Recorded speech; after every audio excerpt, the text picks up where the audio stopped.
instant. Voilà. Alors, bonjour à tous et à toutes. Je mets le partage d'écran. Et on peut commencer. Voilà. Ça vient. OK, c'est impeccable. Très bien. Alors, bonjour les amis. On veut donc parler du retour des Juifs d'Éthiopie. Comme les sujets que j'ai déjà traités sur les Juifs du Yémen ou sur le retour des palmiers, j'ai une idée de base, je commence à préparer, puis je me rends compte que j'ai beaucoup trop de matériel pour faire ça, bâcler ça en une conférence. Donc, je crois qu'on va faire ça en deux conférences. Une sur qui sont les Juifs d'Éthiopie et une deuxième sur le sauvetage des Juifs d'Éthiopie. Donc, on va plus présenter ces Juifs d'Éthiopie. On va commencer à parler du rapport avec l'État d'Israël. Il y a eu toute une suite d'opérations de sauvetage, donc peut-être qu'on aura l'occasion de commencer par une ou deux opérations de sauvetage, mais il y en a plusieurs. Donc, de toute façon, il restera pour une autre fois. Et je commence par cette diapo que vous voyez maintenant. Vous voyez ce couple très sympa d'une Éthiopienne mariée avec un juif ashkénaze qui ont sorti un livre qui s'appelle Massa l'Éthiopia. Vous avez à droite la couverture du livre. C'est une BD sur le voyage en Éthiopie. Je vous le conseille si vous cherchez un cadeau sympa à faire aux enfants, petits-enfants à Pessah. Alors, offrez-le à Massa l'Éthiopia. D'abord, c'est une aide à ce couple formidable. C'est des voisins, ils habitent pas très loin de chez nous. Et puis, c'est une histoire magnifique.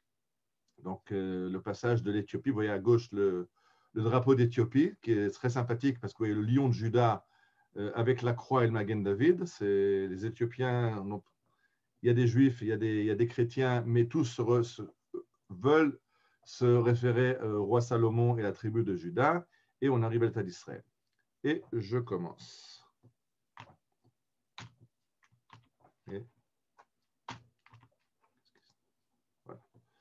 Bien, c'était donc l'ouverture du film Va, vie, devient, que j'ai pris en introduction. Il y avait pas mal d'inexactitudes dans ce qui a été dit.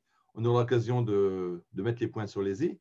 Donc, vous voyez maintenant le drapeau d'Éthiopie qui s'est affiché. À droite, la carte de l'Éthiopie avec en vert la zone où habitent les Béta Israël, les Juifs éthiopiens, la région de Gondar qui se trouve au nord de l'Éthiopie.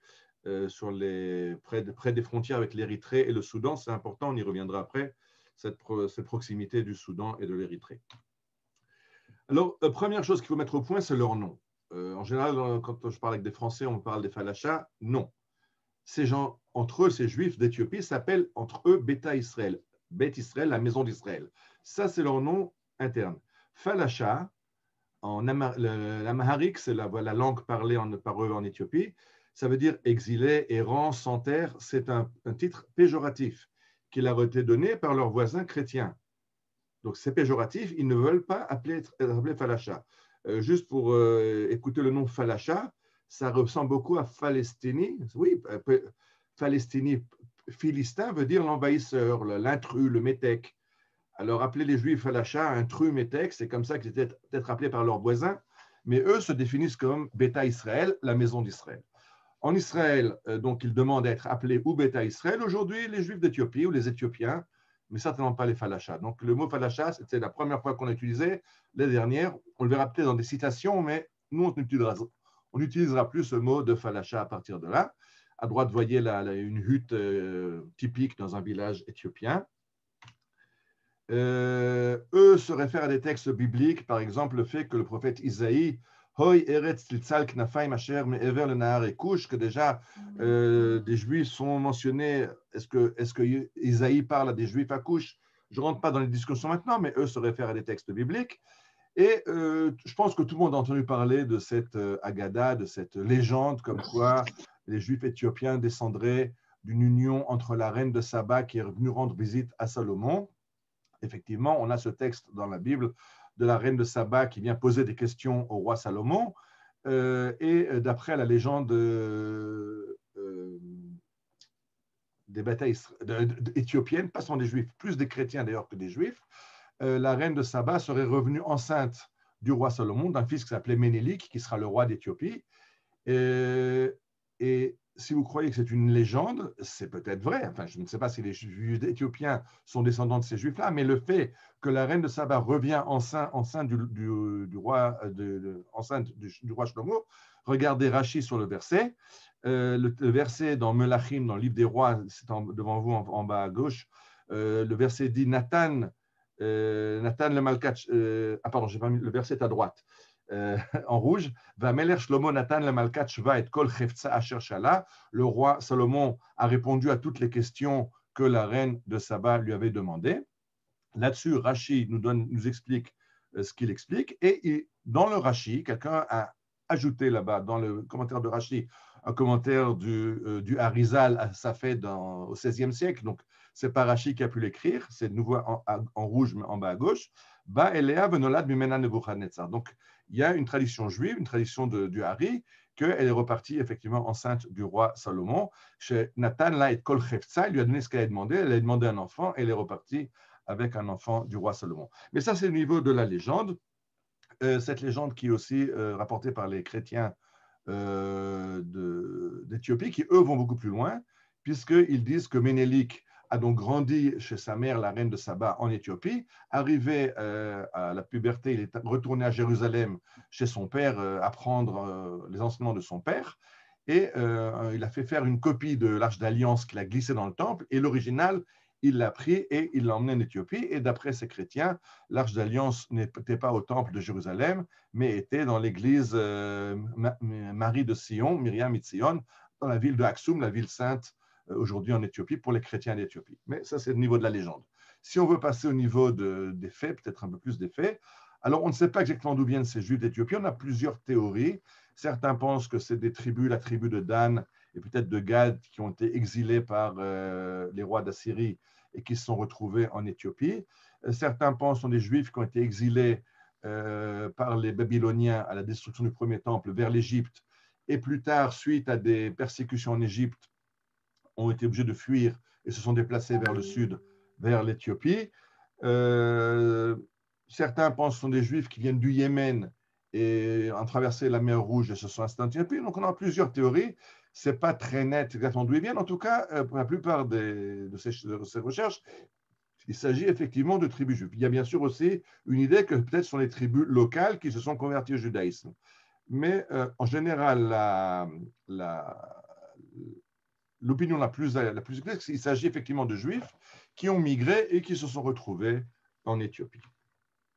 En tout cas, ce qui est évident, c'est qu'ils ont émigré à l'époque du premier temple, exilés par les Assyriens ou par les Babyloniens, ou alors, et qu'ils ont été en contact avec les Juifs d'Eretz Israël jusqu'à la période du Second Temple, jusqu'à la fin du Second Temple, parce qu'ils ont des livres qui ont été écrits pendant la période du Second Temple. Par contre, tout ce qui a été écrit après la destruction du Second Temple, la Mishnah, le Talmud, tout ça, ils ne connaissent pas. Donc, le lien a été coupé. À peu près à l'époque romaine, on perd le contact entre ces Juifs d'Éthiopie et les Juifs d'Eretz Israël et du monde entier.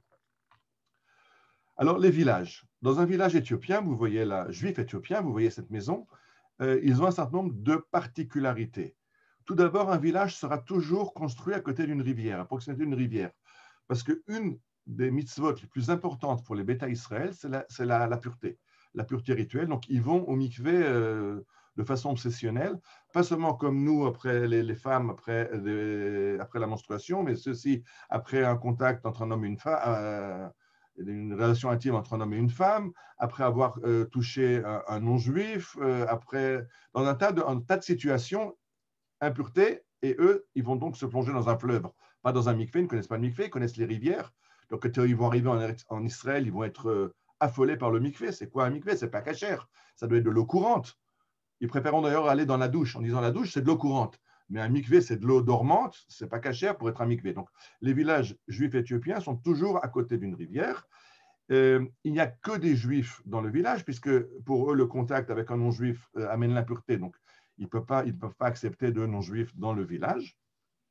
Et il y aura 3 bâtiments spécifiques du village juif. Un, c'est le masgid, donc la synagogue. Deuxièmement, il y aura une maison à part pour les femmes qui sont nida, donc les femmes en période de menstruation, quand elles ont le din de nida et qu'elles sont impures, ne peuvent pas être dans la maison, mais il y a une maison spéciale à l'entrée du village où elles se retrouvent. Même chose pour une yoledette, une femme qui vient d'accoucher et qui donc, d'après la Torah, est impure pendant 40 jours pour un garçon ou 80 jours pour une fille, se trouve en dehors de la maison. dans cette maison des accouchés à l'entrée du village. Donc, si on voit ça, c'est déjà des signes qu'on se trouve devant un village juif. Là, c'est un extrait, les images que vous voyez sont prises du livre dont je vous ai parlé tout à l'heure, la BD sur Massal et Eretz Yehuda, Eretz Ethiopia. Et on voit effectivement Yaakov Alevi, qui est un juif français qui vient visiter les Beta Israël au 19e siècle. Et quand il arrive, vous voyez dans l'image en bas, Shalom Alechem Kohanim Nirbadim, bonjour à vous les Kohanim. Et il lui dit, tu ne nous touches pas, parce que pour eux, s'il est blanc, il ne peut pas être juif. Un juif, c'est noir. Donc s'il est blanc, il n'est pas juif. S'il n'est pas juif, il est impur. Donc tu ne nous donnes pas la main, merci. Et dans l'image d'au-dessus, vous voyez qu'il arrive au village et devant le village, il y a une rivière. Ce que je viens de vous dire, que le village est toujours constructeur d'une rivière. Et c'est très important parce que si on comprend cette importance qu'a pour eux les lois de pureté et d'impureté, on comprend comment ils ont réussi à se préserver pendant des siècles, coupés du monde juif, mais ils sont aussi coupés du monde non juif. Donc ils sont restés repliés sur eux-mêmes. Et c'est ça qui a permis leur survie, puisqu'ils ne se mêlaient pas aux autres populations qui, pour eux, étaient impures. On aurait risqué des problèmes de mariage consanguin avec les problèmes génétiques qu'on connaît, mais eux ont une halakha très, très stricte qui leur interdit de se marier avec quelqu'un. Si vous êtes un homme ne peut pas se marier avec une femme si les arrière-grands-pères étaient proches. Donc, on remonte 7 générations en arrière. Ça peut marcher que dans une société comme ça, qui marche par des traditions orales, parce que je ne pense pas que beaucoup d'entre nous sachent qui est le père du grand-père de leur grand-père. Mais les Éthiopiens le savent. Et si le père du grand-père du marié était un frère ou un cousin du père du grand-père de la mariée, pas de mariage. Donc, ils ont aussi évité les problèmes de consanguinité. Donc, c'est ça qui leur a permis de se maintenir pendant des siècles. Alors, la Torah, ils ne la connaissent plus en hébreu, ils la connaissent en Gez. Gez, c'est la langue sainte, d'ailleurs utilisée par les Juifs et par les chrétiens en Éthiopie, qui utilisent donc cette langue. Ils ont l'amharite ou d'autres langues, il y a 70 dialectes en Éthiopie. Les Juifs parlent essentiellement l'amharique, mais le Gez, c'est la langue sainte dans laquelle sont écrits les textes saints. Donc, on a une Bible à droite. Si vous regardez, ce n'est pas un rouleau comme chez nous, le rouleau de la Torah, c'est un livre. C'est un livre sur parchemin, écrit à la main sur parchemin, mais pas un livre. Et ce qui est plus important, c'est que c'est écrit pas en hébreu, mais en Gez. Et plus important, ça n'était pas traduit de l'hébreu, c'était traduit de la traduction de la Bible. Il y avait la Septante, la traduction grecque de la Bible, qui était faite par des Chachamim à Alexandrie sous les Ptolémées 2 siècles avant l'ère chrétienne. Et c'est à partir de cette traduction-là qu'eux ont la traduction en Gez, qui est leur Bible. D'ailleurs, la Torah, ils l'appellent en Éthiopie, ils l'appellent Orit. Orit, ça nous rappelle, en araméen, Torah, ça se dit Oraita. Alors, Oraita, c'est en araméen. Orit, chez les Éthiopiens, c'est leur Torah. Les livres qu'ils connaissent, au niveau de livres de Torah, ils connaissent donc ils n'ont pas le Pentateuque comme nous, les 5 livres de Moïse, ils ont les 8 livres. La Torah, pour eux, c'est d'abord 8 livres. C'est les 5 livres de la Torah, les 5 livres de Moïse, plus Yoshua, plus Shoftim, plus Megillat Ruth. Donc les livres historiques qui sont la Torah, plus l'histoire de l'entrée en Eretz Israël et ce qui précède la royauté. Donc Yoshua, Shoftim, Ruth. Après, ils ont le livre des rois. Ça, c'est le livre des rois que l'on connaît, c'est Shmuel et Melachim, puisque Shmuel parle déjà du roi Shaoul, et donc il y a déjà des rois dedans. Donc, pour eux, les Sefer Melachim, ce n'est pas seulement comme chez nous le livre des rois, mais c'est également le livre de Shmuel.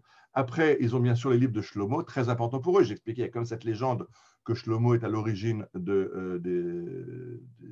roi Ménélique, en tout cas. Et donc, ils ont les livres de Shlomo qui ont leur importance en soi-même, comme chez nous, le livre de Michelet, de Kohelet. Et il y a d'autres livres. Il y a un livre qui s'appelle Chochmat Shlomo, qui chez nous est dans les apocryphes, donc dans les livres que les Chachamim n'ont pas mis dans le canon biblique, mais chez eux, il fait partie du canon biblique, Chochmat Shlomo, et puis le Shir HaShirim. Après, ils ont les prophètes, et ils ont après encore d'autres livres qui, eux, les autres livres de la Bible, bien sûr, Tehillim, Yeshaya, Yirmia, les prophètes, Ezra. Mais ce qui est important, c'est qu'ils ont ajouté des livres qui chez nous ne sont pas dans le Tanakh, comme le livre des Maccabées, le livre de Hanoch, le livre des Yovlim, tous ces livres qui sont pour nous une littérature apocryphe que Chachamim Chazal n'ont pas mis dans le canon biblique. Chez eux, ça fait partie du Horit. Donc, ils ont plus de livres que nous. Et le Pentateuque, les 5 livres de Moïse, sont 8. À gauche, vous voyez en agrandissement une page du Horit. Vous voyez qu'il y a des textes, il y a des titres, il y a des lettres en rouge, des lettres en noir, il y a des points après les mots, un peu différents. C'est comme ça qu'eux utilisent. Le problème qu'ils ont, c'est qu'ils n'ont pas de livre parce que les chrétiens ne leur ont pas permis d'imprimer des livres, d'écrire, de copier des livres. Sinon, on a eu des problèmes avec la censure du pape qui nous a expurgé nos livres de textes qui dérangeaient l'Église catholique. Alors eux, on ne les a même pas laissés avoir des livres. Et en fait, quand ils ont les livres de Horit, qu'ils ont les livres du Tanakh qu'ont les Juifs d'Éthiopie, ils prennent des Bibles chrétiennes qui comprennent effectivement donc la Bible juive, l'Ancien Testament pour les chrétiens, qui comprennent aussi les livres apocryphes, le livre de Hanor, le livre de Yovlim, font partie des Bibles chrétiennes. Et après, ce qu'eux font, ils découpent les évangiles et ça, ils mettent de côté. Et ils gardent, mais en fait, donc leurs livres viennent de l'Église chrétienne parce que l'Église ne leur permet pas d'avoir leurs livres à eux. Et arrivons maintenant à la pratique religieuse des Beta Israël. Comme j'expliquais, ils ont été coupés du peuple juif à peu près un petit peu avant la destruction du Second Temple. Je dis un petit peu avant, d'où sait-on que c'est un petit peu avant? C'est qu'ils ont été très surpris en rencontrant des Juifs venus les rencontrer au XIXe siècle, d'apprendre que le temple a été détruit. Pour eux, le temple à Jérusalem continue à exister, on offrait des sacrifices à Jérusalem, eux ne peuvent pas y arriver, mais pour eux, le temple continue à fonctionner. Et c'était une révélation terrible pour eux, c'était catastrophique, quoi. Le temple de Jérusalem est détruit, c'est incroyable. Donc on sait qu'eux ne savaient pas que le temple était détruit. Donc ils ont perdu le contact avec le peuple juif avant la destruction. Et donc tous les textes rabbiniques, la Mishnah, la Tosefta, tous ces textes mishnaïques plus le Talmud, bien sûr, inconnus chez les Juifs d'Éthiopie. Ça ne va pas seulement jusque-là. Ils n'ont pas les explications rabbiniques. Donc comment eux vont étudier la Torah et comprendre la Torah? Mais par exemple, l'image que vous voyez, je ne peux pas vous demander, vos micros sont fermés. Si vous comprenez ce que vous êtes en train de voir, vous êtes en train de voir Moïse qui descend en Égypte, il vient de Midian. Vous voyez Moïse à gauche sur l'image. Et puis, ceux qui se rappellent de l'histoire, qui est marquée dans le Sefer Shemot, il y a un serpent qui commence à attaquer son fils. Et Tzipora, son épouse, la mère du bébé, fait la Brit Mila à son fils. Et donc, vont dire les Éthiopiens, dans la Torah, c'est Tzipora qui a fait la Brit Mila. Donc, chez eux, bien sûr, ils font la Brit Mila, c'est marqué dans la Torah. Mais ils n'ont pas de Mohalim. Chez eux, c'est les femmes qui font la Mila. C'est en général la mère ou la grand-mère du bébé qui font la Brit Mila. Puisque c'est comme ça qu'ils l'ont vu dans la Torah et c'est comme ça qu'ils le font. C'est d'autant plus important que c'est un grand problème pour eux d'avoir un Moël. Chez nous, la Brit Mila, c'est une grande simcha. On amène plein de gens, on invite plein de gens, pas en Éthiopie. Parce que le bébé, à 8 jours, il est encore en train de téter de chez sa mère. Or, sa maman est impure après la naissance pendant 40 jours. Donc, elle n'est même pas dans le village, elle est à l'entrée du village dans la maison à côté. Donc, on ne peut pas faire une grande simcha et on ne peut pas toucher. Si le Moël touche le bébé, qui est impur puisqu'il est avec sa maman, il sera lui-même impur. Ils n'ont pas comme nous, on a dans la halakha rabbinique des Rishon Atuma, Shenin Atuma, qui a des gradations dans l'impureté. Pour eux, il y a pur et il y a impur. La maman est impure, elle est avec le bébé est impur. Donc, si on touche le bébé, on sera impur. Et donc, chez eux, c'est la maman ou la grand-mère qui va faire le Brit Mila, certainement pas un Kohen, un Kess, qui veut rester en état de pureté. Donc, la Brit Mila, elle existe à 8 jours par les mères. Et encore autre chose, ils ne connaissent pas le fait que la Brit Mila est plus forte que le Shabbat. Il n'y a pas de Brit Mila le Shabbat. Donc, si le 8e jour est le Shabbat, comme le 8e jour, le gosse doit être circoncis et qu'on ne peut pas faire la Brit Mila Shabbat, c'est Chilul Shabbat, ils avancent au vendredi. Et ils n'ont pas non plus les considérations rabbiniques de vérifier si le gosse est en bonne santé ou pas en bonne santé. Le 8e jour, il faut faire la Brit Mila. Si le gosse n'est pas en bonne santé, ça c'est dans les mains de Dieu. S'il y reste, il y reste. Mais le 8e jour, ils font la Brit Mila, alors que nous, on fait d'abord une évaluation. Est-ce que l'enfant est en bonne santé et peut supporter la Brit Mila? Voilà, si j'arrivais à ça, c'est qu'ils ne connaissent pas cette invention rabbinique qui s'appelle Pikuach Nefesh. Nous, c'est très fort. On sait que Pikuach Nefesh, Doché Shabbat, Doché Kol HaMitzvot. C'est un risque pour la vie. On veut rester en vie et on transgresse le Shabbat pour sauver. Là, on a une image d'une opération de de sauver quelqu'un, parce qu'il y a un promeneur israélien qui s'est cassé la figure dans un trek au Népal, et l'émissaire Chabad qui s'occupe de l'héliporter vers un hôpital le Shabbat, parce que dans la halakha rabbinique, Pikuach Nefesh est plus fort que le Shabbat. Chez les Éthiopiens, ils ne connaissent pas cette notion. C'est pour ça que si vous regardez d'ailleurs dans le Talmud, vous verrez que ce n'est pas évident. Je ne vais pas traduire dans cette page du Talmud, ça nous prendrait trop de temps, mais juste la première ligne, Sha'ala zu bifnehem, minayin le pikuach nefesh, shedorech Shabbat. D'où savons-nous qu'un risque de mort nous fait transgresser le Shabbat? Et alors, Nana Rabbi Ishmael, Nana Rabbi Akiva, chacun essaie de prouver, ça prouve qu'il faut prouver pourquoi pikuach nefesh, dorech Shabbat, ce n'est pas évident.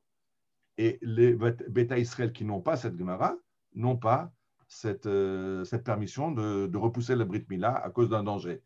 Et d'ailleurs, c'est très intéressant parce que je vous ai dit qu'eux, ils ont des livres que les Chachamim n'ont pas mis dans le canon biblique, comme le Sefer Hayovlim par exemple.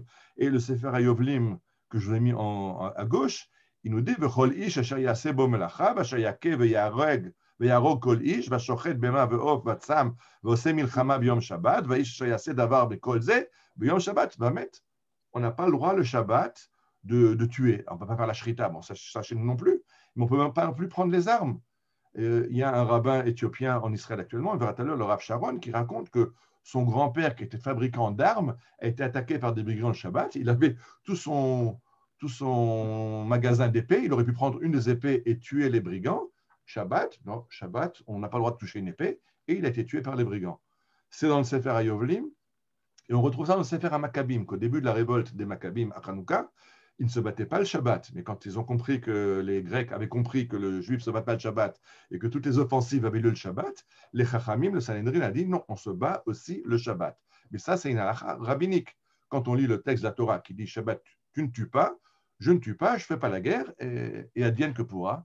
Et la Brit Mila aussi, si elle est le gosse en danger, ben, ce n'est pas mon problème. Donc, c'est une halakha qui est dure quand on n'a pas ces restrictions rabbiniques de Pikuach Nefesh.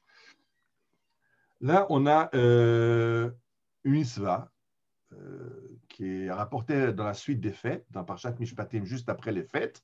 La Torah nous dit Reshit bikure admatra tavi bet Adonai Elohecha. Tu amèneras les prémices de ta récolte au temple. Et après, on nous sort quelque chose, on ne sait pas de quoi ça a l'air. Lot vachel gedi b'chalevimo. Tu ne cuiras pas l'agneau dans le lait de sa mère. Là-dessus, la Gemara va nous expliquer que ce n'est pas un agneau, c'est de la viande en général, ce n'est pas le lait de sa mère, c'est n'importe quelle viande dans n'importe quel lait, on ne cuit pas ensemble. Le Beta Israël a dit non, c'est très clair. Quand on amène les bikurim au temple, c'est au printemps, ce moment où les animaux viennent de mettre bas, donc on ne prend pas un jeune agneau qui vient de naître dans le lait de sa mère. Mais à part ça, manger de la viande, beurrer son steak, c'est correct.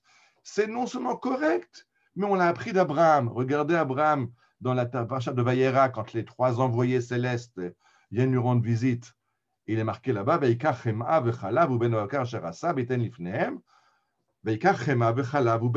Abraham a pris du lait, du beurre et une génisse. Donc, on a le droit de mélanger, apparemment d'après la Torah.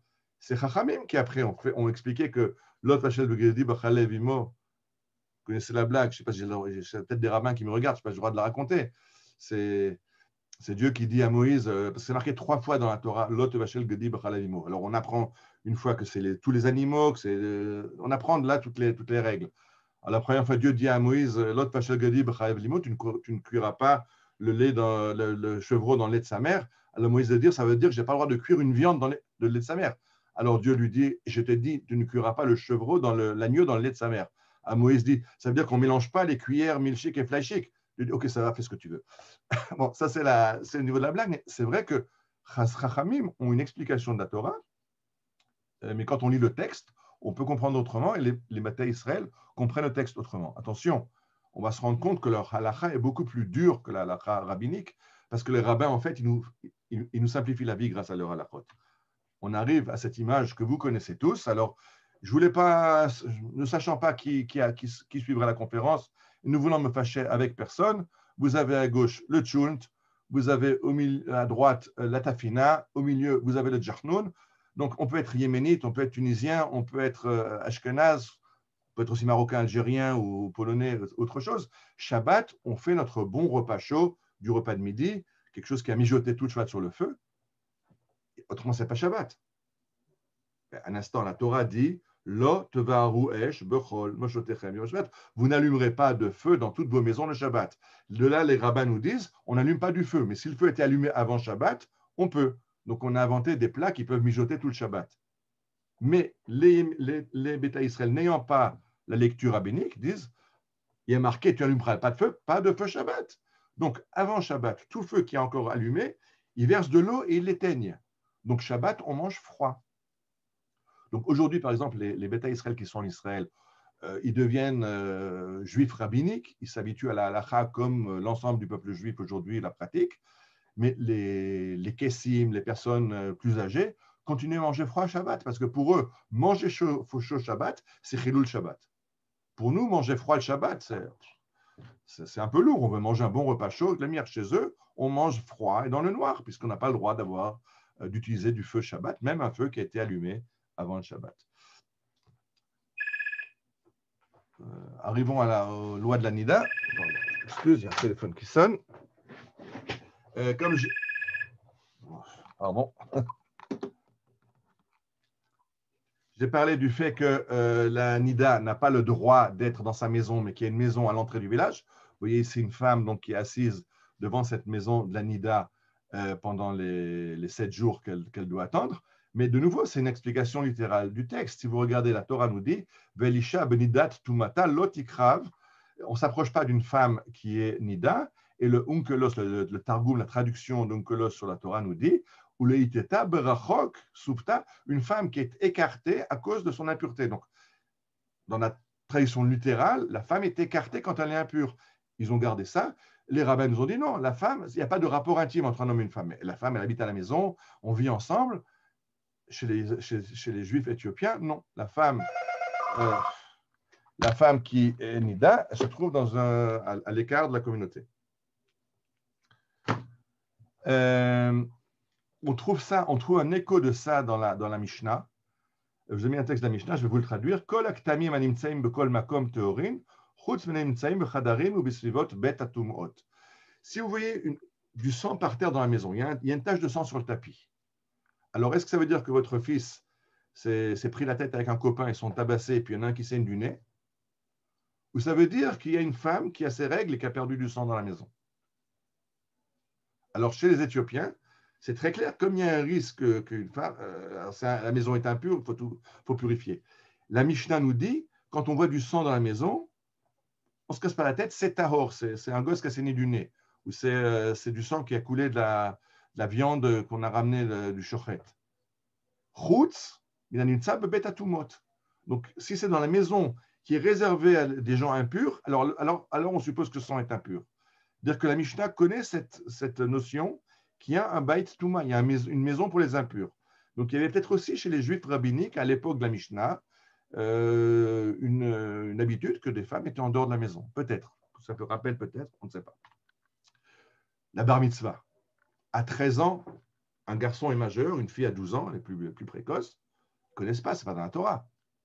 Donc, à quel âge est l'âge pour faire les mitzvot chez les Juifs éthiopiens? Quand le gosse est capable de faire la mitzvah, il l'a fait. Si à 5 ans, il peut jeûner Yom Kippour, mais il jeûnera à 5 ans. S'il est un peu faible et qu'il faut à 8 ans, il jeûnera à 8 ans. À quel âge on prend le loulav? Quand le gosse il peut prendre le loulav, il prend le loulav. De nouveau, on a un écho de ça dans la Mishnah. La Mishnah nous raconte, vous voyez à droite, Katan she'eno tzarich le'imo chayav besuka. À quel âge un enfant doit être dans la souka? À partir du moment où il peut être sans sa maman. Il n'a plus besoin d'être dans les jupons de sa mère, puisqu'elle ne rentre pas dans la souka. La souka, c'est une obligation des hommes. Donc, si l'enfant peut se débrouiller sans sa mère, il doit aller dans la souka. Pourquoi? Dans toutes les mitzvot, on sait qu'à 13 ans, on fait la mitzvah. Avant, on peut faire du chinour, il faut éduquer les enfants. Mais ce n'est pas obligé. Or, la Mishnah est très claire. Un enfant qui n'a plus besoin de sa mère, il doit être dans la souka. Plus que ça. Ma'asev yalda kalato shel Shammai hazaken. La Mishnah nous raconte une histoire où la bru, la belle-fille de Shammai, a eu un bébé. et il a ouvert le toit du salon, il a mis des branchages pour transformer le salon en souka. C'est un bébé. Ben oui, mais le bébé peut être dans un souka. Il suffit de le mettre dans un souka, il peut être dans un souka. Donc, s'il peut être dans un souka en étant bébé, ben, il est chayav de la souka. Il n'y a pas de 13 ans. Chaque mitzvah, c'est d'après l'âge à laquelle on est capable de l'effectuer, on est obligé de l'effectuer. Bien, je laisse la suite, on va sauter un petit peu, on ne va pas y arriver. De nouveau, juste pour expliquer que la halacha des chachamim connaissait le fait qu'il y a des gens qui font la halacha d'après la Torah, comme nous on connaît les Karaïtes, on connaît maintenant les Beta Israël. Regardez cette Mishnah que je vous lis maintenant. Rabbi Eliezer Omer, Imlo hevi keli me'erev Shabbat, mevio beShabbat, megoulé ou besakana mechasu al pe'edim. Quelqu'un qui veut faire une brit mila le 8e jour, parce qu'on fait la brit mila le Shabbat, et qui n'a pas préparé son couteau, peut l'amener le Shabbat, bien que normalement on ne transporte pas le Shabbat. Bon, ça c'est encore, on accepte. Mais alors là, ça devient scandaleux. Ve'od amar Rabbi Eliezer, kortim etzim, la'asot pechamim, la'asot keli barzel. Si tu n'as pas de couteau, tu vas couper du bois pour allumer du feu pour que le forgeron puisse te faire un couteau. Il ne faut pas exagérer. La Brit Mila, le 8e jour, ça fait 8 jours que je sais que le gosse il est né, je vais faire la Brit Mila. J'avais le temps de préparer un couteau. Mais si tu n'as pas de couteau, nous dit Rabbi Eliezer, tu as le droit de couper du bois, de faire du feu, de forger un couteau. Pourquoi?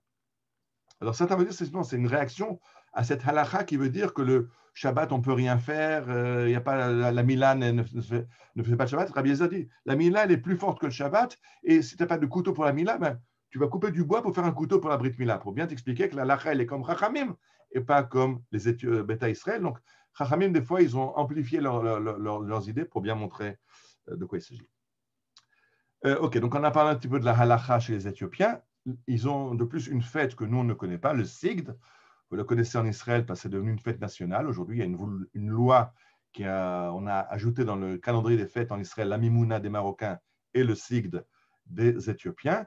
Et ils vont à Armon Anatsiv, et là-bas, il y a une grande fête, 50 jours après Yom Kippour. On en reparlera la prochaine fois. On peut, je vais le dire pourquoi. C'est en fait un renouveau du Brit, l'alliance qu'on a fait avec Dieu au Mont Sinaï. Elle n'est pas perpétuelle comme le disent les Chachamim, mais il faut chaque année la refaire. Et donc, 50 jours après Yom Kippour, on renouvelle l'alliance avec Dieu en montant en Éthiopie sur la montagne sacrée. En Israël, il faudrait monter sur la montagne du Temple. Pour l'instant, on ne peut pas. Donc, au début, en venant en Israël, ils sont allés au Kotel. Mais pour aller au Kotel, vous allez au Kotel, vous venez de Shariafo, on descend vers le Kotel. Il dit non, pour aller au Sigd, il faut monter vers Dieu. Donc, le Kotel, ce n'est pas bon. Alors, ils sont allés au Har Tzion, à côté du Kever David, au Har Tzion. Là, c'est une montagne, c'est bien, il faut monter. Mais ils arrivent au Har Tzion, il y a l'église catholique, il y a l'église grecque orthodoxe, il y a une église arménienne. Ils disent non, la montagne de Dieu, c'est la montagne du Dieu d'Israël, ce n'est pas les églises. On n'est pas venu pour les églises, donc ils ne veulent pas monter au Har Tzion. Alors qu'est-ce qu'ils ont trouvé? Ils montent à Armon Anatsiv, et comme ça, ils peuvent monter et faire le Sigd là-bas. On a parlé des cigognes, alors le chant des cigognes. Bon, on va écouter 2 mesures du chant des cigognes. La cigogne qui annonce le retour à Jérusalem.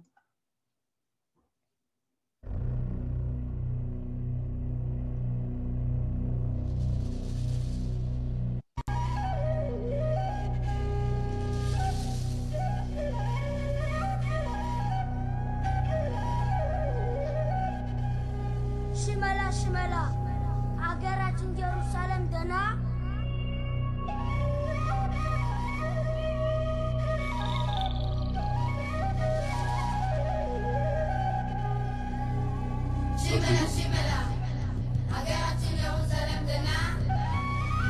C'était juste pour entendre Shimala, cigogne, cigogne, et puis Jérusalem. Je pense que vous avez entendu Jérusalem. Cigogne, cigogne, quelles sont les nouvelles de Jérusalem? Donc, on a parlé des Beta Israël qui sont venus, différentes explications d'où ils sont venus. On a parlé de leurs coutumes à eux qui sont un peu différentes. Ils font la halakha d'après la Torah sans avoir le judaïsme rabbinique. Et ce qui est très important pour eux, c'est la Touma Tahara. Maintenant, quel contact ils ont avec les communautés juives, le monde juif général? Alors, on a des témoignages de voyageurs qui nous ont donné des témoignages sur les Beta Israël. Le livre de Eldad Adani, Eldad le Danite, qui dit que lui, qui est un juif noir, et qui dit qu'il vient de la tribu de Dan, de l'autre côté du fleuve du Sambation, et qui raconte aux communautés juives au IXe siècle qu'il y a un royaume juif de l'autre côté de la rivière du Sambation. Rabbi Binyamin Mitoudela, qui lui au XIIe siècle fait un tour du monde juif, arrive aussi. Je ne sais pas s'il est arrivé en Éthiopie ou si c'est au Yémen que des juifs yéménites l'ont raconté, parce que les juifs du Yémen étaient un petit peu en contact, puisque l'Éthiopie et le Yémen, il y a juste la mer Rouge au milieu, et qu'il y a des échanges commerciaux. Donc, les juifs éthiopiens étaient un petit peu en contact avec les yéménites. En tout cas, on a des témoignages de cet État juif qui se trouve en Éthiopie, par Eldad Adanit ou par Binyamin Mitoudela. On a un témoignage de Rabbi Ovadia de Bertinoro, le fameux commentateur de la Mishnah qui est enterré au Har HaZetim, qui nous écrit déjà au XVe siècle Achen ma shenitbarer etzli be'adati me'en safek, je sais sans l'ombre d'un doute, ki be'achat migvulot mamlechet afrishti yohani, sham bevadai chonim bnei Israël. Je sais qu'il y a des tribus juives en Éthiopie, de façon certaine, sans l'ombre d'un doute. Donc, il y a des traditions qu'il y a des juifs en Éthiopie, bien qu'on ne soit pas au contact. Et un peu plus dans une autre lettre, il explique qu'ils ont un royaume à eux, qu'ils font des guerres, etc. Mais la grande révélation va être Rabbi David ben Zimra. Rabbi David ben Zimra, par ses initiales, le Radbaz, qui était rabbin d'Égypte, et après l'Égypte sera rabbin à Safed, à Tzfat, en Eretz Israël, qui sera le maître de Rabbi Yosef Karo, le maître du Harizal. Donc, c'est quelqu'un d'une très grande envergure, c'est un décisionnaire de la halakha très respecté, qui a énormément de responsables, de shutim, de questions-réponses d'halakha. Et il a deux réponses qui sont très importantes pour notre histoire. La première, c'est Ma'ase Haya Beisha Kushit Me'er Etzkush, Anikra El Habash. Donc, c'est l'histoire d'une femme une femme noire qui arrive d'un pays qui s'appelle Habash, Habash de l'Éthiopie. Chez Nishbet, Veshne Bani Haïma, elle a été faite prisonnière. Vekana Ota Reuven, Veshanu Et Pia, Mativa. Donc, il y a un juif qui a payé la rançon. Elle a été capturée pour être esclave. Un juif l'a rachetée. Et il demande est-ce qu'il peut se marier avec elle, quel est son statut, et le Radbaz lui dit qu'elle est juive et il peut se marier avec cette femme. Et la deuxième question en bas, Sha'alta mimeni odiacha da'ati b'mi shekana evet chofshi me'otam hayudim adarim be'eretz kush, ech yitneg imo im yotze b'shesh o lo. Vous savez que dans la Torah, quand on achète un esclave juif, on a le droit de l'avoir pendant 6 ans. La 7e année, il faut le libérer. C'est le début de la paracha de Mishpatim. Alors, raconte quelqu'un, à l'époque, on cherchait des esclaves en Afrique, ça a été fait à toutes les époques. Là, il s'agit du 15e siècle. Et quelqu'un lui dit, il y a un vendeur d'esclaves qui m'a vendu un esclave éthiopien qui se trouve être juif. Alors, est-ce que je dois, la 7e année, le libérer? Et le Radbaz dit, non, tu le libères maintenant. Parce que la halakha d'un esclave juif qui est esclave pendant 6 ans et qui est libéré la 7e année, c'est un voleur que le Bédine a vendu comme punition et rachat de son crime. Mais un juif qui a été kidnappé, ce n'est pas un esclave, tu n'as pas le droit de le prendre comme esclave. L'argent que tu as payé, c'est sa rançon et tu le libères. C'est très important parce que je vais expliquer que le Radbaz, c'est une grande pointure dans la halakha. Et dans ces deux halakhot, on voit que pour lui, les juifs d'Éthiopie sont juifs à part entière. Donc, par l'histoire de cette femme qui peut être épousée par la personne qui l'a rachetée, ou par l'histoire de ce serviteur, cet esclave qui doit être libéré, on comprend que le Radbaz, qui est rabbin en Égypte, donc si quelqu'un a un contact avec les juifs d'Éthiopie, c'est l'Égypte qui est juste à côté. J'expliquais qu'on pense qu'ils sont venus d'Égypte, ces juifs. Et le Radbaz dit de façon claire et nette, en bas à gauche, vous voyez la photo de sa tombe qui a été retrouvée à Tzfat, clair et net, les juifs éthiopiens sont juifs à part entière, complètement juifs. Leur halakha est peut-être un peu différente, ça n'a rien à voir, ils sont juifs. Au 19e siècle, il y a un grand voyageur, Rabbi Yaakov Sapir, qui écrit un livre, Even Sapir. Il y a un village qui porte son nom à la sortie de Jérusalem. Et lui est allé chercher de l'argent comme Shadar, comme envoyé pour chercher de l'argent pour la synagogue de Jérusalem. Il a eu des problèmes en route. Il a dû s'arrêter au Yémen pendant un certain temps. Et là-bas, on lui a dit qu'il y a des Juifs en Éthiopie. Et donc, de nouveau, un témoignage qu'il y a des Juifs en Éthiopie. Il s'agit de Juifs. Au 19e siècle, il y a un problème, c'est qu'il y a une arrivée des missionnaires chrétiens en Éthiopie. Et ces missionnaires vont faire deux choses. D'abord, les chrétiens d'Éthiopie, ils veulent en faire des catholiques, parce que les chrétiens d'Éthiopie, ils ne sont pas catholiques, ils sont chrétiens éthiopiens. Je ne sais pas si vous savez ce que c'est un chrétien éthiopien. Un chrétien éthiopien, c'est quelqu'un qui croit en la messianité de Jésus, mais le Shabbat, ce n'est pas le dimanche, c'est le Shabbat. Il ne mange pas de porc, il ne mange pas de viande sans faire la shrita, il fait la Brit Mila le 8e jour, parce que c'est un chrétien qui a la Bible. Et ce qui est marqué dans la Bible, il le fait. Donc c'est un christianisme qui est beaucoup plus proche du judaïsme. Et le pape envoie des missionnaires pour les rendre catholiques. Et ces missionnaires, il y a un missionnaire qui est juif, il s'appelle Henri Aaron Stern, vous le voyez dans l'image, qui rencontre les Beta Israël et qui essaye non seulement d'évangéliser les chrétiens orthodoxes de l'Église éthiopienne, mais les juifs de Beta Israël. Et c'est très important parce que ça va leur faire perdre un peu leur repère aux juifs éthiopiens. Ils vont écrire une lettre, on va voir juste après, voilà. C'est une lettre qu'ils envoient au rabbin de Jérusalem, Baruch Elohim Elohei Israël, Elohei Kol Basar Veruach, Igeret Zo Nishlachat al Yedei Abba Tzaga El Kacha Yosef, HaKohen Shebirushalayim, HaKohen HaGadol Shel Kol HaIvrim, Bidei Birin Kosaz, il a envoyé par un missionnaire chrétien qui allait à Jérusalem, cette lettre, Hashalom Alechem Achim Ivriyim, כבר שלחנו לכם איגרת ראשונה בידי דניאל בן חנניה אבי משה, האם הגיע הזמן שנחזור לעירנו עיר הקודש ירושלים. Est-ce que le moment est arrivé de rentrer à Jérusalem? Donc les Juifs d'Éthiopie envoient une lettre au rabbin de Jérusalem. Pourquoi ils envoient cette lettre? À cause des missionnaires. Les missionnaires leur disent, le Messie est déjà venu. Bien sûr, si le Messie est venu, il faut rentrer à Jérusalem. Donc ils envoient des lettres aux Juifs de Jérusalem. Le mot juif, ils ne connaissent pas. Ils connaissent le mot Ivrim, les Hébreux de Jérusalem. Donc ils envoient une lettre à Jérusalem, qui au début va faire un petit peu post-restante, parce que le missionnaire qui doit transmettre la lettre la transmet à l'évêque de Jérusalem qui la laisse de côté. C'est un peu plus tard qu'elle sera découverte par le Rav Ibn Sapir dont on vient de parler, qui va la publier. Et de nouveau, qu'au XIXe siècle, le lien se crée entre la communauté des Beta Israël et les Juifs de Jérusalem. Le Rav Azriel Hildesheimer, dirigeant du séminaire rabbinique de Berlin, avant Rabbin d'Eisenstadt, écrit une lettre en 1864. Mishanim rabot achaza palatzut kol lev kol ish Israël et shmua shamanu me'Afrika kol ilot 25 revavot achinu bnei Israël me'eretz kush ala oznenu. Nous sommes affolés parce que nous entendons de la situation catastrophique de nos frères juifs en Afrique. Et attention, ils sont 25 myriades. Donc, il parle à l'époque, au XIXe siècle, de 250 000 Beta Israël. Je rappelle qu'en Israël, on en a fait venir une quarantaine de milliers. À l'époque, ils étaient 250 000, d'après les estimations, c'est vrai.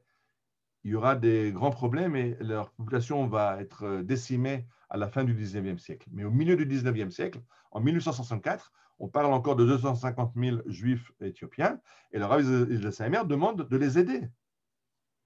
Yadati gam yadati ki yirgezu lev kol echad b'nei Israël hashomea davar hazeh. Allo Israël arevim ze bazeh. Nous sommes responsables les uns pour les autres. Ce sont des Juifs. Il faut les aider. Donc on ne se pose pas la question. On connaît la psycha du rat de base. Ce sont des Juifs. Là, de nouveau, je reviens vers l'album que je vous rappelle. N'oubliez pas de l'acheter cadeau pour le Seder. Ceux qui veulent m'enverront. Vous avez mon téléphone qui est sur mon nom. Vous pouvez m'envoyer un WhatsApp ou je mettrai sur le WhatsApp l'adresse où on peut acheter ce livre. Et quand Yaakov Lévi, qui arrive de Paris, envoyé par l'Alliance en 1867 et qui arrive en Éthiopie, vous voyez en bas que l'image du bas, Ma, ata Yehudi, yesh Yehudim levanim, il y a des juifs blancs.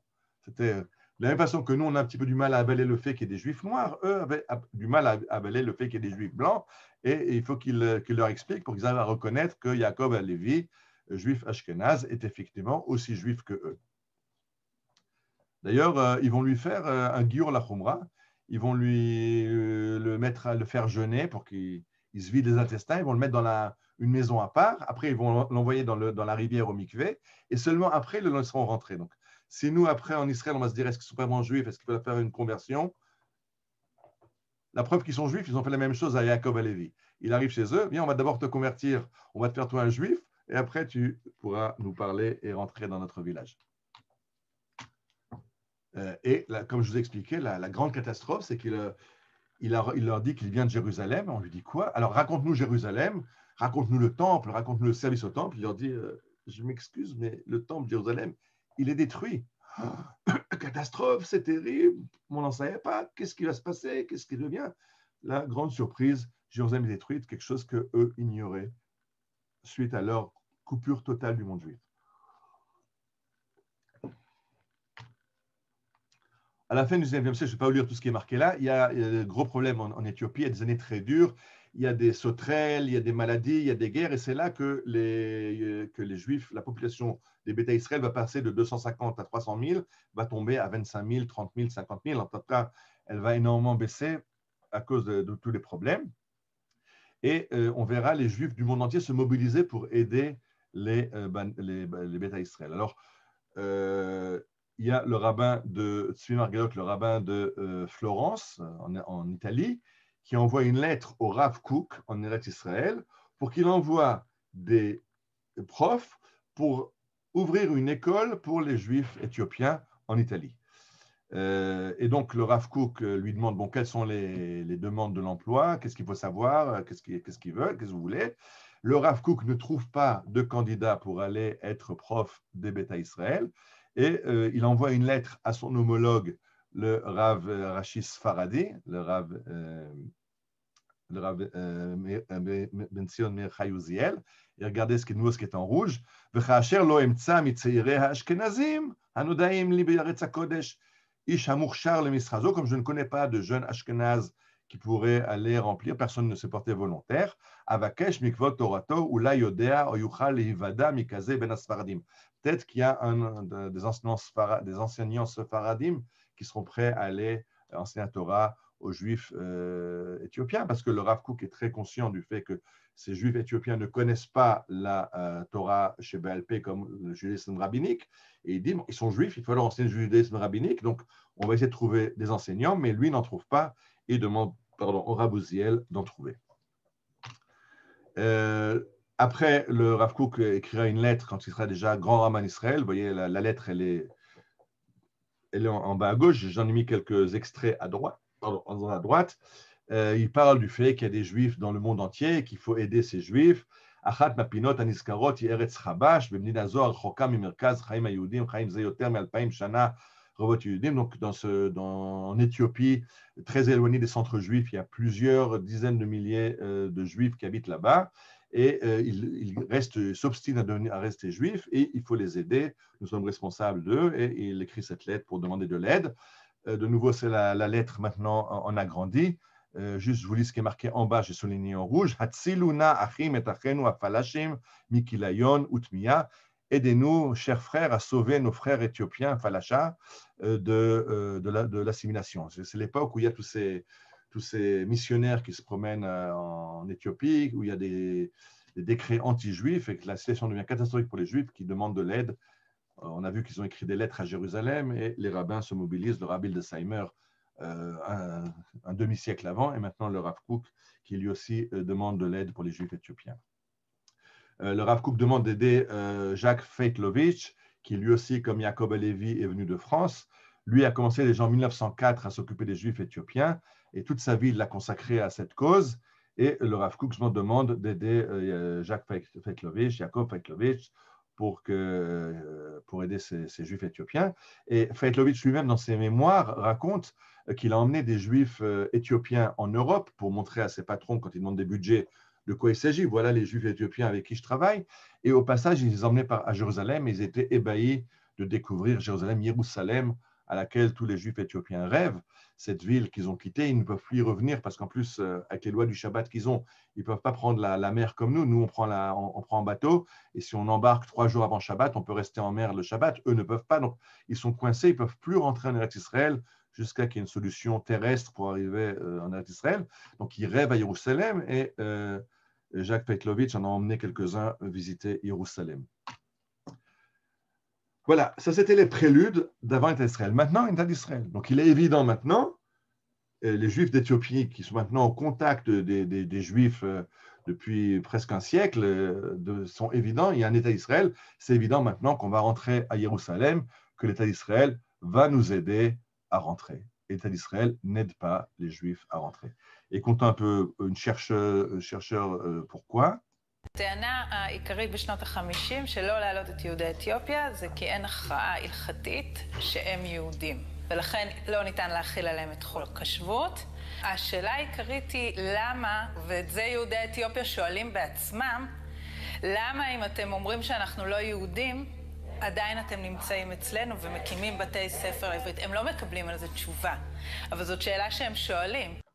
Donc, ce qui se passe, c'est que l'establishment rabbinique ashkénaze dit ils ne sont pas vraiment juifs. On n'est pas sûr qu'ils sont vraiment juifs. Ils ne font pas la halakha comme nous. Ils n'ont pas le Shulchan Aruch comme nous.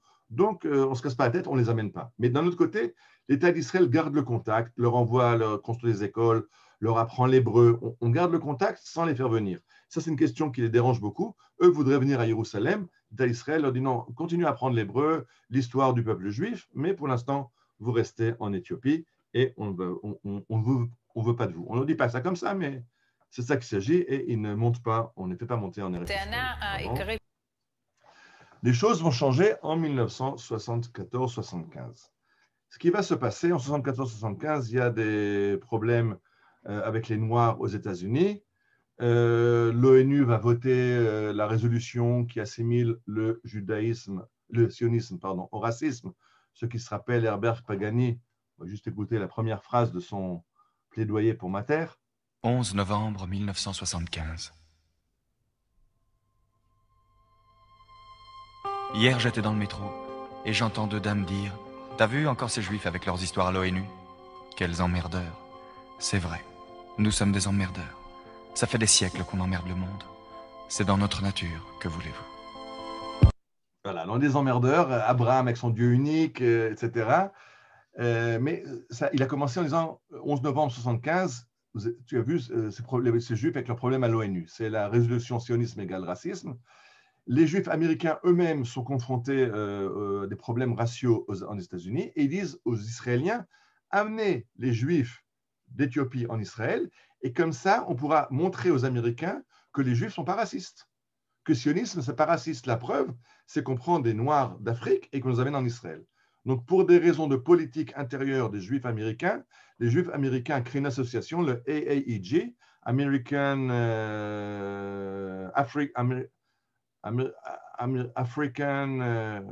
enfin, c'est pas important, sauvetage des Juifs. Vous voyez l'image, vous voyez en bas la carte de l'Afrique avec un oiseau qui vole vers Israël.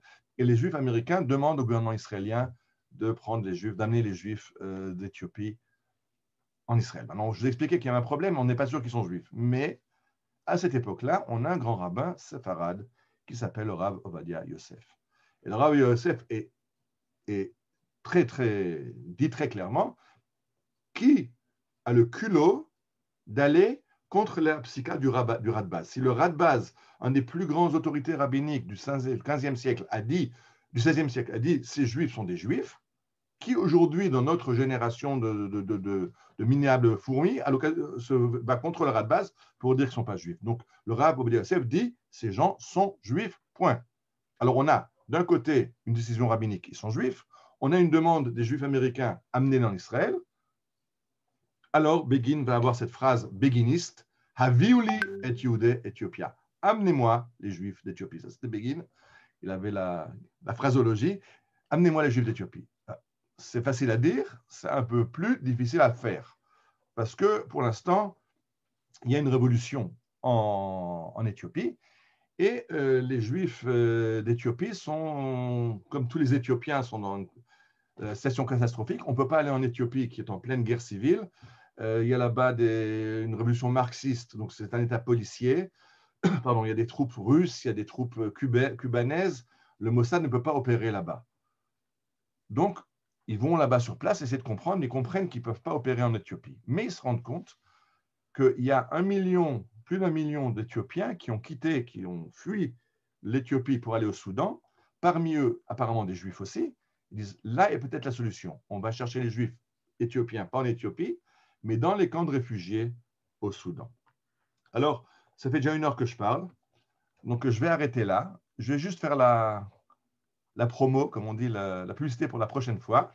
Écoutez ce qui va se passer dans l'opération Moïse. Attention, l'opération Moïse, c'est la 4e opération. Il y a d'abord des opérations du Mossad, après il y aura l'opération Moïse, qui sera une opération à grande envergure, et après, il y aura l'opération Shlomo, qui sera encore plus grande envergure. Donc, de ça, on parlera la prochaine fois. Mais on va parler maintenant juste quelques mots de l'opération Moïse, qui prend ces Juifs dans les camps du Soudan pour les emmener en Eretz Israël.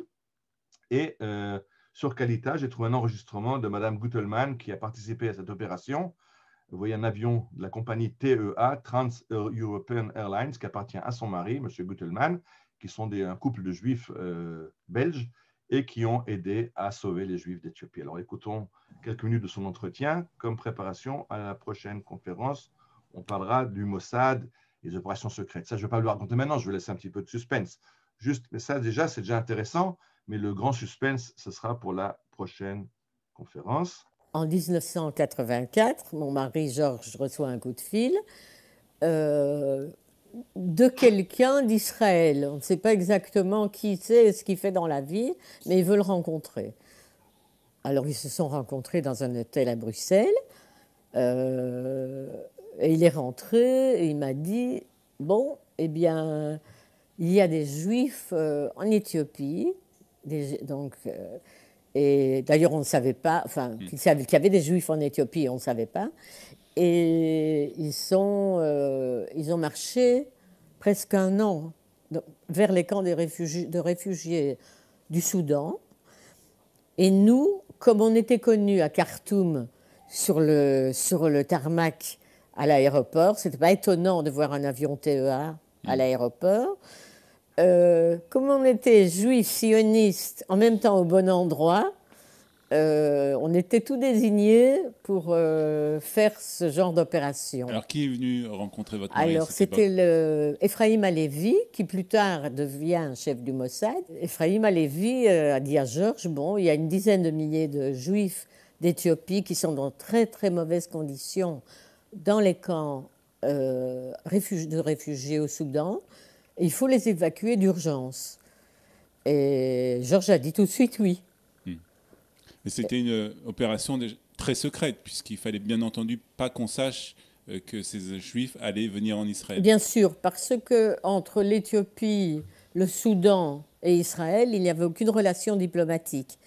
Donc il a fallu acheter le chef de l'État soudanais pour qu'il y ait quelques personnes qui ferment les yeux et qui laissent quitter ces réfugiés des camps vers les camions, puis les avions de la TEA.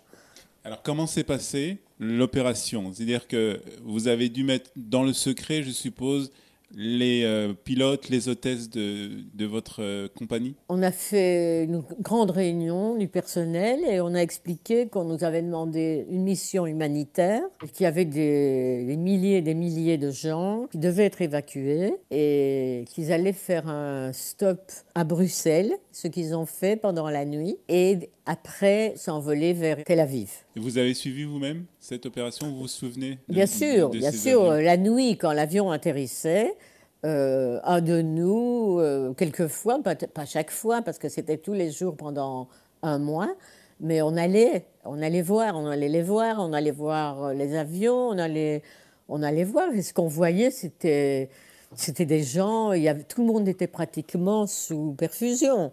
C'était vraiment humanitaire, quoi. Est-ce que vous vous rendiez compte de ce que vous faisiez à ce moment-là, de l'opération tellement importante de faire ramener des milliers de Juifs éthiopiens dans leur pays? Oui, nous, on a toujours été très juifs, très sionistes et très conscients des grandes phrases du judaïsme. Quand on sauve une âme, on sauve l'humanité. Alors là, 8500 ou 10 000, on était tout de suite excités à le faire, malgré que c'était un peu dangereux pour notre business, on va dire. Alors justement, c'était une opération secrète, et puis on va dire que quelqu'un va faire des révélations sans vraiment vouloir, et bien entendu, ça va se... En 1900... Bon, on racontera la suite la fois prochaine. Ce qui est important, ce qui est intéressant, c'est cette histoire que Khartoum, c'était non seulement un pays auquel on n'a pas de relations diplomatiques, Mais Khartoum, c'était là que l'OLP a fait sa convention, les 3 non à la paix, non-discussion avec Israël. Et donc, El Al est hors de question que El Al opère là-bas. Et comme le TEA emmenait les musulmans au Hajj à la Mecque, ils avaient l'habitude de voir ces avions-là. Donc, ils ont dit qu'ils prenaient des Éthiopiens musulmans pour les emmener au Hajj à la Mecque. Bien sûr, n'ayant pas de plan de vol pour Jérusalem, ils ne pouvaient pas aller à Jérusalem, ils allaient à Bruxelles. Et à Bruxelles, ils faisaient demi-tour et sur un autre plan de vol, allaient à Tel Aviv et amener ces Juifs en Israël. Donc, ça, c'est déjà sympa comme histoire, c'est déjà intéressant, mais vous voyez là les photos, je fais pour la prochaine fois, le Mossad en opération spéciale, il y aura un film d'Hollywood, l'opération Brothers, l'opération Frères. Ça, c'est déjà le Mossad dans toute sa splendeur, mais ça, on en parlera la prochaine fois. Alors, j'éteins l'écran pour permettre à tous ceux qui veulent poser des questions. 2 choses. Alors, je rappelle le livre. N'oubliez pas d'acheter le livre. Et j'ai regardé un peu les chats. J'ai vu quelqu'un m'a dit les Shomronim aussi mangent froid. Oui, c'est vrai que les Shomronim, les Samaritains n'ayant pas la tradition rabbinique, ont un judaïsme dans certains domaines qui ressemble au judaïsme des Éthiopiens. Mais il y a une grande différence. Les Éthiopiens sont juifs et les Samaritains ne le sont pas. Rabbiniquement, les rabbins permettent le mariage avec les Éthiopiens, on les fait monter en Israël, alors que les Samaritains, on les aide, il y a une aide humanitaire du gouvernement israélien, parce qu'il y a des liens avec eux, mais rabbiniquement, ils sont obligés de faire une conversion, ils ne sont pas juifs. OK, voilà, alors si quelqu'un veut poser des questions, Yohan permettra peut-être d'ouvrir des micros. Ariel. Oui. Ariel, bonsoir. Oui, Daniel. Oui. Alors, ce que je voulais te dire, c'est que tu parlais de Sefer Torah, enfin le Sefer Torah qu'ils ont en Ge'ez. Oui. Il y a quelque chose d'intéressant, c'est que les parashiot, stumot et petuchot, ce sont les mêmes que notre Sefer Torah. OK. C'était traduit d'une tradition juive, d'une tradition rabbinique. La Septante est une tradition faite par des rabbins, mais c'est quand même traduit d'une traduction, ce n'est pas un original. OK. Quelqu'un d'autre? Oui, je voulais dire quelque chose. Qui c'est? Nelly? Oui. Oui, que finalement, il y a des rabbins qui ont demandé qu'ils fassent un mikvé symbolique, et là, on les a accusés de dire qu'ils ne les considèrent pas comme juifs, etc. Et ce n'était pas le cas. C'est-à-dire qu'on leur a demandé de faire ça parce que le fait qu'ils n'avaient pas le guet.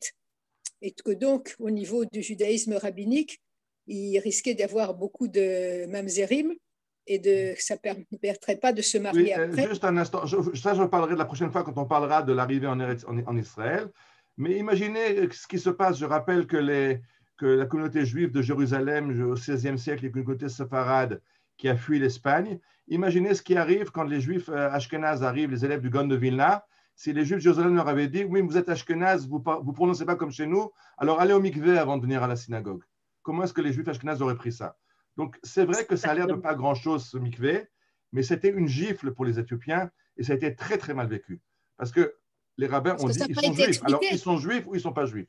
Je ne vais pas ouvrir la discussion là-dessus, peut-être on en parlera la prochaine fois, mais c'était très problématique. C'est vrai que ça a l'air de pas grand-chose, mais c'était une gifle terrible. Ça veut dire quoi? Vous êtes juif, mais juif moins, parce que ce n'est pas le mikvé. On leur a demandé de faire une brit mila symbolique, une conversion. Il ne faut pas exagérer. On est juif, on n'a pas besoin de se convertir. Non, justement, ça a mal été expliqué, parce que le but, c'était d'empêcher qu'il y ait des mamzerim. C'était ça Non, le but n'était pas le problème de mamzerim. Ce n'était pas le problème de mamzerim. Le problème de mamzerim ne se règle pas avec ça. Le problème, c'était un problème beaucoup plus grave. Ce n'était pas un problème de mamzerim. C'était OK. Je dis, c'est ce qu'on a vu maintenant. Quand je dis que le Rav Ovadia Yosef a dit ils sont juifs, et alors Begin a dit amenez-les, le rabbinat ashkénaze n'a pas accepté cette psycha du Rav Ovadia Yosef. Il a dit ils ne sont pas juifs. Ça va à ce niveau-là. C'est est-ce qu'ils sont juifs ou pas juifs? D'après la psycha du Rav Ovadia Yosef, ils sont juifs. D'après la psycha ashkénaze, charédite, ils ne sont pas juifs. Point à la ligne. Donc s'ils ne se convertissent pas, on n'en veut pas, on ne se marie pas, on les met de côté. Il y aura un gros problème. Certains vont aller travailler comme employés dans les caves de Rishon LeZion, et on va tous les mettre à pied parce que la Yeda Haredit dit qu'elle enlève la cacheroute s'ils travaillent dans un yékev, ce n'est pas des juifs. Ça va à ce niveau-là. Donc c'est beaucoup plus complexe que ça, mais ça, je ne voulais pas en parler maintenant. Ça, on en parlera la prochaine fois. Okay. La prochaine fois, on va parler de 2 choses. On va parler, les opérations pour les amener en Israël, les opérations secrètes, plus ou moins secrètes, Et 2, on parlera de leur intégration en Israël, tous les problèmes qu'il y a eu, et les réussites et les déboires qu'il y a eu dans leur intégration. Ça, c'est la prochaine fois.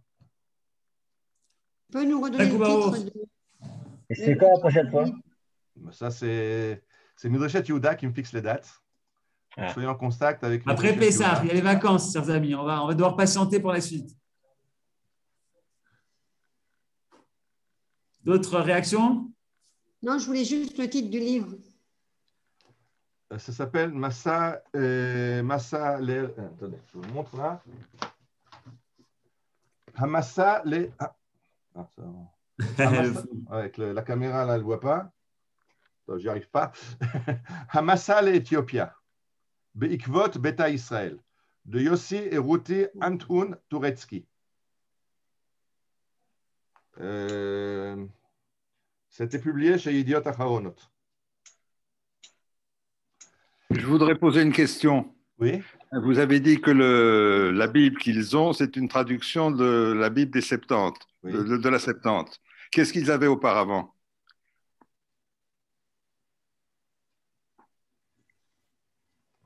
Apparemment, une Torah comme nous on avait. Ce qui s'est passé, c'est que j'ai expliqué qu'il y a eu des persécutions de l'Église éthiopienne qui leur a plus permis d'avoir leur propre livre. Donc, je pense que jusqu'aux persécutions, ils ont dû avoir la Torah qu'ils ont emmenée avec eux de Jérusalem, donc une Torah comme tous les Juifs.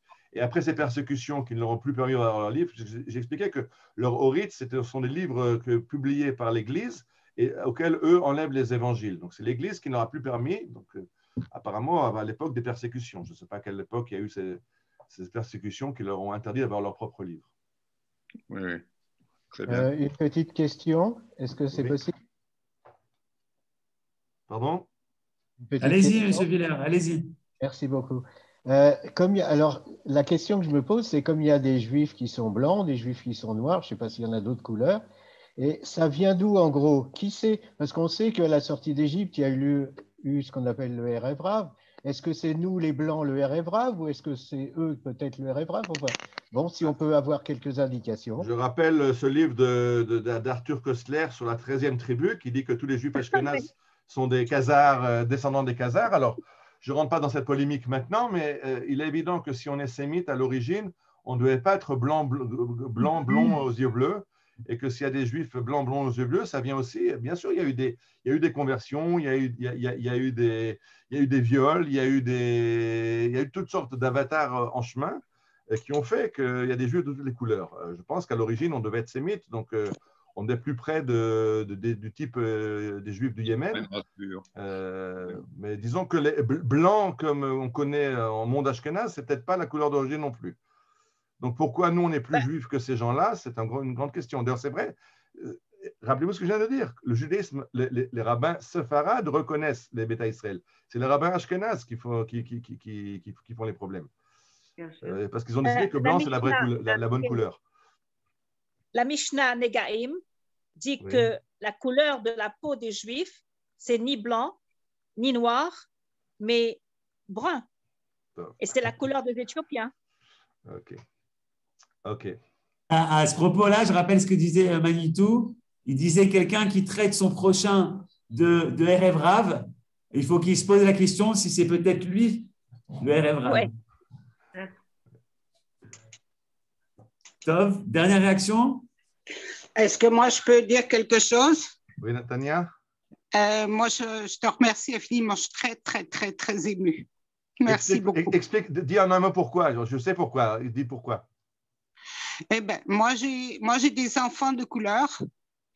J'ai été mariée avec un homme de couleur, un homme noir, et qui était plus juif que beaucoup de juifs. Et il y en a qui se permettent de dire que de discuter de la judéité, c'est une catastrophe. Et mes petits-enfants sont datis, pratiquants. Et c'est très, très émouvant pour moi d'entendre tout ce que j'ai entendu là. Je suis vraiment, vraiment très heureuse. Merci beaucoup de toute cette ouverture. Il y avait dans la bibliothèque de mon père à Paris, il y avait un livre écrit par un juif qui avait découvert les Éthiopiens. Il avait été, je crois que ça s'appelle Gondar. il racontait qu'il avait suivi des offices du côté des chrétiens et des juifs, et qu'il trouvait qu'il y avait des interactions dans certaines prières qui allaient de l'un à l'autre. Mais là, je suis vraiment très, très, très heureuse de voir les détails que tu nous as donnés. On a des témoignages en Éthiopie que quand les curés et les prêtres chrétiens avaient des questions, ils allaient voir le caisse des Beta Israël pour demander les réponses. Donc, il y avait une interaction entre les... Et j'expliquais que le christianisme éthiopien est beaucoup plus proche du judaïsme que toutes les autres sectes chrétiennes. Mais dis-moi une chose, est-ce que les Ashkénazes, jusqu'à présent, ne reconnaissent pas les Éthiopiens? Tu me rappelleras qui c'est qui dénigre tes petits-enfants, je crois qu'ils sont Ashkénazes. Quelle misère, quelle misère, quelle misère. OK.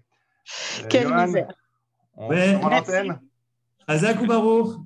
N'oubliez pas de faire vos dons à l'ILMOD. Tu vois, je te fais la pub. N'oubliez pas la grande campagne de l'ILMOD pour financer ces magnifiques conférences, shiurim, etc. Et on se retrouvera après Pessah. Et n'oubliez pas non plus d'aider cette famille éthiopienne, moitié ashkénaze, qui a sorti le bouquin. Merci. Ariel, pourquoi tu nous as mis la vidéo en petit à la fin? C'était passionnant, mais pourquoi tu l'as mis en petit? C'était voulu? Quelle vidéo à la fin? Avec Olivier et la fille. Parce qu'il n'y avait pas grand-chose à voir, elle parlait, il n'y avait pas d'image derrière importante. Mais de toute façon, ça une autre, je vous fais gratos une autre pub. Allez sur Kalita, Studio Kalita, et vous cherchez comment amener les Juifs d'Éthiopie, vous trouverez la vidéo sur Kalita. Ok, super, merci Ariel. Ça s'appelle les avions du secours, les avions, je ne sais plus comment. Enfin, vous trouvez sur Studio Kalita. Merci. Aksamer. Aksamer à tous.